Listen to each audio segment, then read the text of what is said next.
Hey everyone, welcome back. Today I am celebrating 1 year on YouTube, and I just wanted to share with you some thoughts of things that I have learned about me and my channel throughout this past year and some of the experiences that I might have had as well. When I started out with this, it was something that I really felt that I would enjoy doing. I was always the type of person, even as a little girl, to be like sitting in the tub having a bath and talking about my shampoo, or you know, when I was doing my makeup, I would always be kind of reviewing it and talking about it as I was doing it. And this was well before YouTube ever came into existence. I mean, some of this was before the internet was even around, because I am that old.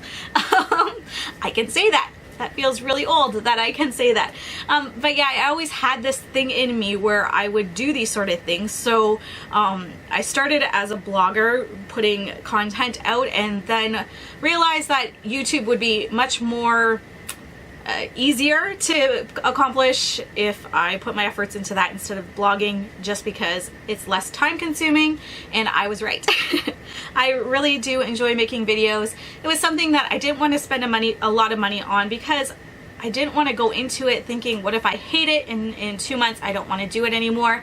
So I felt like I did want to invest in a good camera, but I enjoy photography anyway, so I did buy a Canon T6i, and I really love it. It has good sound quality, it has a good picture quality, it's not super expensive, and again, if I didn't end up sticking with YouTube when I had started, I figured I can just use this to take really nice pictures. So that is why I did that. The lighting, I kind of bought a ring light because I knew I wanted good lighting, and then I bought two smaller boxes that I could use on the side to take away shadows and extra light. Again, they weren't expensive at all either. And I put this backdrop behind me because I'm in a storage room, and behind me is like the ugly pink installation. So all around me, nothing is finished. I am on a cement floor, wooden walls, and not styrofoam, pink installation all around me. So that was important for me. I have recently upgraded my lighting to shadow boxes, mainly because the other lighting things that I had, I still have my ring light, but the other two boxes I had were battery operated, and I had backups of the batteries, but they would only last about half an hour. So if I was filming and doing multiple videos, it was a pain in the butt to always have to change them, and they would go out partway through a video. It was a pain. So recently I did invest in some shadow boxes. They weren't super expensive either. I think they were around $100 for the two, and they came on stands and they plug into the wall, which is absolutely perfect. I feel that the camera has pretty good internal sound, and internal mic that's pretty good. I've connected an external mic before, and I haven't noticed too much of a difference. Right now you might be hearing a humming sound. That is just because my furnace is right over here in the corner, and it's cold here in Ontario, so we like to keep the house warm, so I'm not turning it off. In the summertime, I do try and turn off the air conditioning when I'm filming so you don't hear that buzz, but I can't really take that out even with a mic. So for me, it's one of the things that you kind of give and take when you're doing this sort of thing. But I have really enjoyed doing this. I think I came into it and I wanted to have good quality in the lighting and the video and the sound, and I think that really kept me going in it. I didn't know anything about editing, and I kind of started with Movie Maker and then started looking just for another editing thing that I could upgrade to. So I do use the Corel Video Studio program, and I do like it. It's fairly easy to use. I've tried using like versions of, what's that new one that everyone uses? I forget what it's called. And I'm intrigued by it because it has so many special effects that you can put into it, that especially like beauty related ones. But I find it really hard to learn those now that I have learned the Corel one. So I'm just sticking with that because it does what I want it to do. It has a lot of features. I just find that there's nothing kind of geared to the beauty community, and what I'm doing, a lot of the stuff is very much even more masculine and maybe more business centered in what they have for their extra things that they put in it. But I like the program itself. It works. I can make it work. We're doing okay with it, and I have stuck with this for a year, so I'm proud of myself because I don't see myself stopping anytime soon. I really enjoy putting the videos out and just talking about it. My channel is very small. I have been fortunate enough that I have connected with quite a few people, and you know, just getting out and talking about something different than for me being a mom and a wife. I am a stay-at-home mom, so I don't have that work life where I'm going out and having different experiences like I used to. I'm at home with my kids and that's what I talk about, and people kind of get bored about it. So it's kind of nice to have this outlet as well where I can talk about something that I really enjoy and people that get that too, because other people, their eyes just glaze over and they have no idea. Another thing that I have learned, and I kind of knew this ahead of time, is the community, the beauty community isn't as corrupt and as bad as a lot of people make it out to be.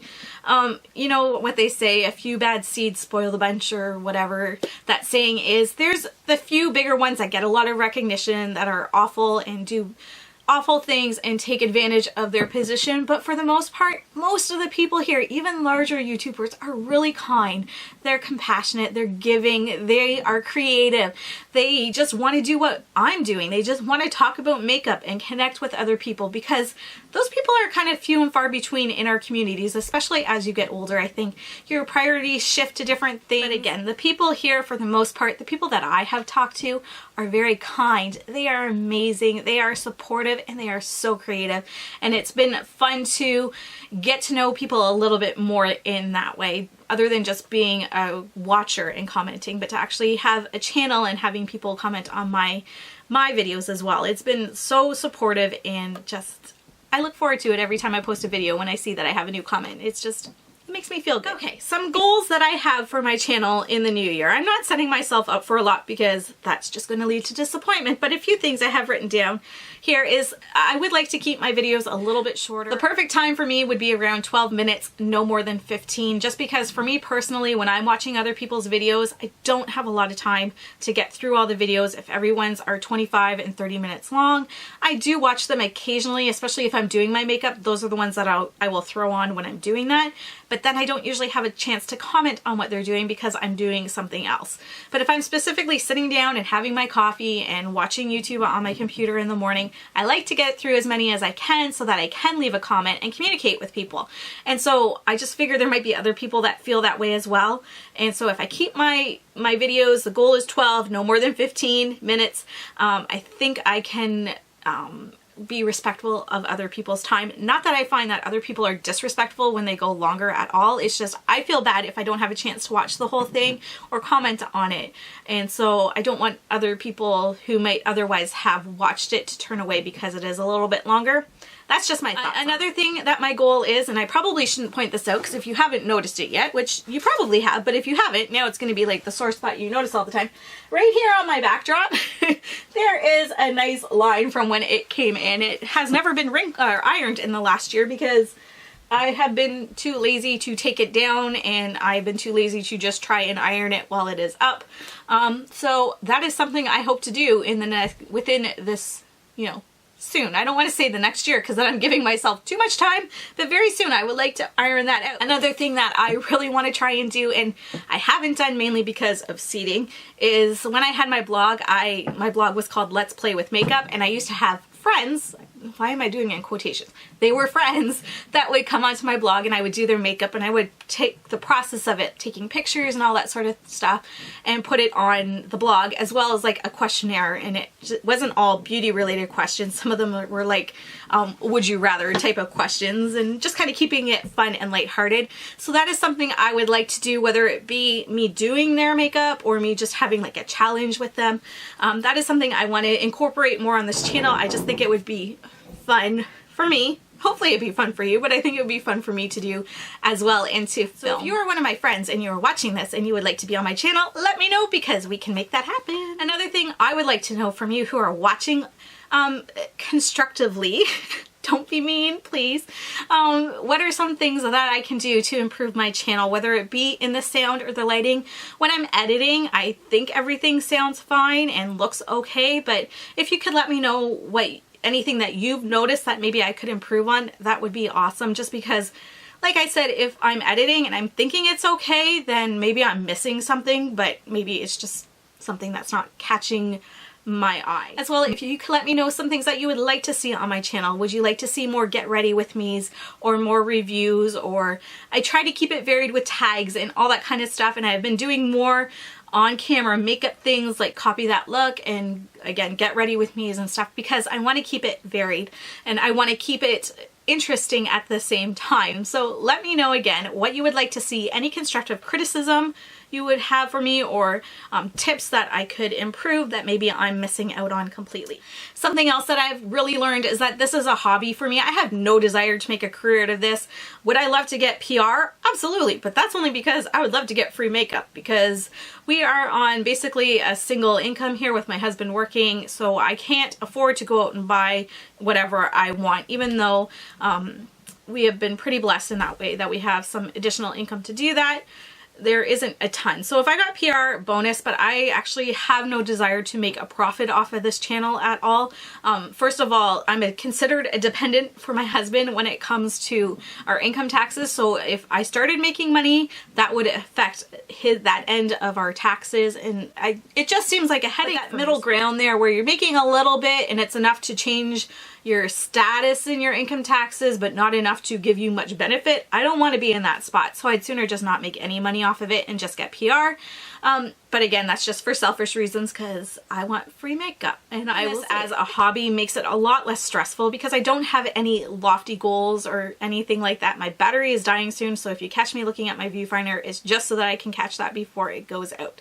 But yeah, making it as a hobby for me, or having it as a hobby, makes it a lot less stressful, because then I'm not worried about the number of views and making it grow and all the other little things that go around with it. You know, I'm not gonna worry if I miss an upload during a week like I did this week. We just had Christmas and it was so extremely busy. I don't think I uploaded for like 3 or 4 weeks, and it wasn't stressful for me because I wasn't depending on that income. I wasn't depending on or looking at it and being like, oh no, my channel is going to suffer for it, whether it did or not. I mean, I do want my channel to grow, and I do want it to be successful to a certain extent in that I'm reaching people and having a community with people. I don't need it to be huge, but I mean, it's encouraging to see it growing as well, right? So, I mean, there's that balance that's there, but there's no stress about it if I missed a video or if I'm too tired to edit. I'm not stressed out about having to put 5 videos up every week. I'm comfortable at the 2 video mark, and if I can't make that, it's 1 video. If I can do more, great.